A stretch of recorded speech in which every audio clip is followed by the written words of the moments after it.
بسم الله الرحمن الرحيم. السلام عليكم ورحمة الله وبركاته. هنتكلم النهاردة عن العملات المعدن، 10 مليمات وال5 مليمات. بس قبل ما نبدأ في الفيديو اعمل لايك للفيديو واعمل اشتراك في القناة عشان نقدر نعمل لكم فيديوهات كتير وتقدر تستفاد منها. كلام عن 10 مليمات. هنتكلم عن 10 مليمات وال5 مليمات وأماكن بيع العملات. لو أنت معاك عملة وعاوز تبيعها فين وتقدر تبيعها فين، هقول لك على الأماكن اللي تقدر تبيع فيها العملات. بس المهم قبل ما تبيع أي عملة لازم تتأكد الأول وتعرف إن العملة دي إن كانت مطلوبة أو مش مطلوبة، أو العملة دي نادرة والناس بتبحث عنها، أو مش نادرة والناس ما بتبحث عنها. لو نادرة والناس بتبحث عنها هتبيعها سهل وهتقدر تبيعها بأغلى الأسعار. لو الناس ما بتبحث عليها يبقى وفر تعبك ومجهودك واحتفظ بيها وخلاص. كلام مثلا عن مبدئيا قبل ما نبدأ، كل العملات اللي انت شايفها قدامك دي سعرها 5 جنيه. كل ده كل ده سعره 5 جنيه. ليه سعره 5 جنيه؟ عشان متوفر وموجود مع كل الناس، كل الناس معاها منه، والحاجات دي متوفرة كتير ومش حاجات نادرة ولا حاجات مطلوبة. هقول لك انا بقى على الحاجات المطلوبة، ركز معايا. دي مثلا 10 مليمات اهي، التاريخ بتاعها 1972. الظهر بتاعها صقرة، ده الظهر صقر. هقرب لك العملة وتشوف العملة على بعد عن قرب. ده الظهر ده صقرة، ده صقر، ده صقر. هنا العملة مكتوب عليها 10 مليمات والتاريخ 1972. طيب دي سعرها كام؟ دي سعرها 5 جنيه. سعرها 5 جنيه. ليه سعرها 5 جنيه؟ عشان قلنا موجود منها كتير ومع كل الناس. النادر منها اللي هو نفس الشكل ده بالظبط، والعملة ألمونيا زي دي. العملة ألمونيا كده، والظهر بتاعها الصقر اللي انت شايفه ده، الظهر صقر كده، الظهر صقر والعملة ألمونيا. الظهر صقر اهو والعملة ألمونيا، والتاريخ بدل 1972 دي يبقى 1973. 1973 دي 1972 اهي. لو التاريخ بقى 1973، لو التاريخ 1973 دي الغالية، دي غالية. أما اللي قدامك دي سعرها 5 جنيه. دي سعرها 5 جنيه.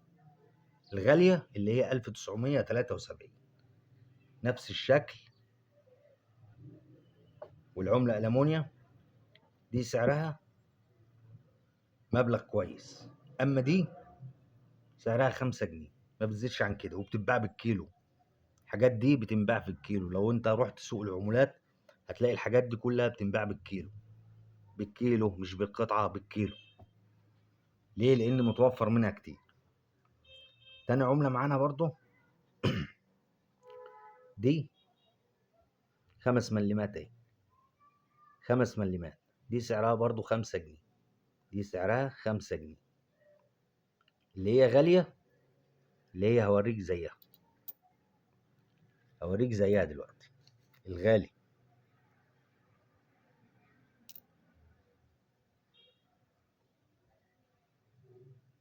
شايف انت دي يا باشا اهي، ركز في دي اهي.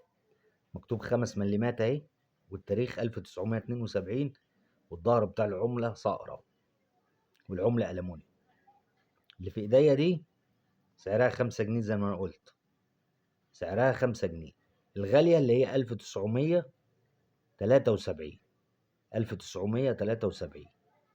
أما بقى أي تاريخ غير 1973 دي سعرها 5 جنيه، اللي هي سعرها الغالية اللي هي 1973 دي غالية، أما دي سعرها 5 جنيه. يبقى العملة الغالية اللي هي 5 مليمات ألمونيوم والظهر بتاعها صقر 1973، و5 مليمات ألمونيوم والظهر بتاعها صقر 1973، دول اللي سعرهم غالي. أي عملات بقى تانية غير 1973 دي سعرها 5 جنيه.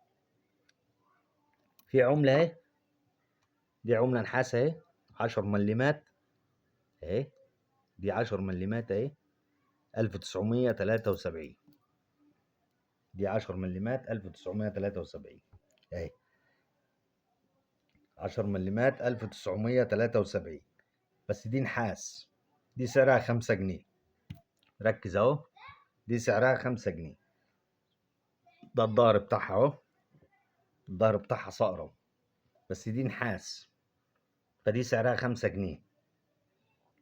احنا عاوزين زي دي بالظبط، نفس التاريخ، نفس السنة اللي هي 1973، بس تكون ألمونيوم. أما دي نحاس، دي سعرها 5 جنيه، فدي مش غالية، دي سعرها 5 جنيه برضه.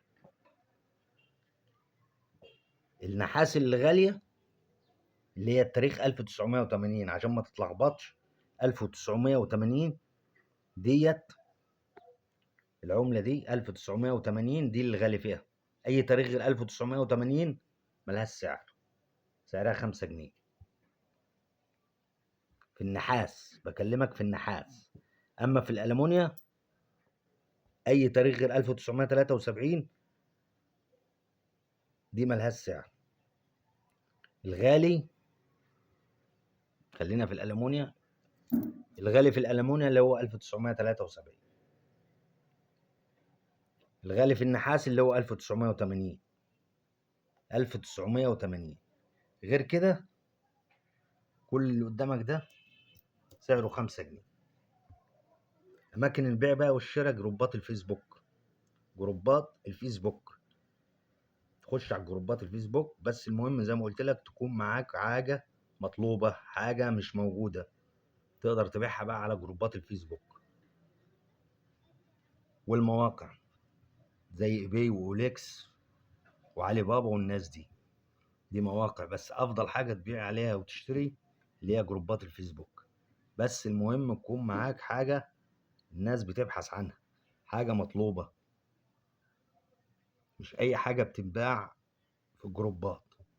كل اللي قدامك ده ما ينباعش في الجروبات، ده تتحفظ معاك. حاجات زي اللي قدامك دي تحتفظ بيها، ما تنباعش. اللي بيتباع اللي قلت لك عليه. اعمل لايك واعمل اشتراك، والسلام عليكم ورحمة الله.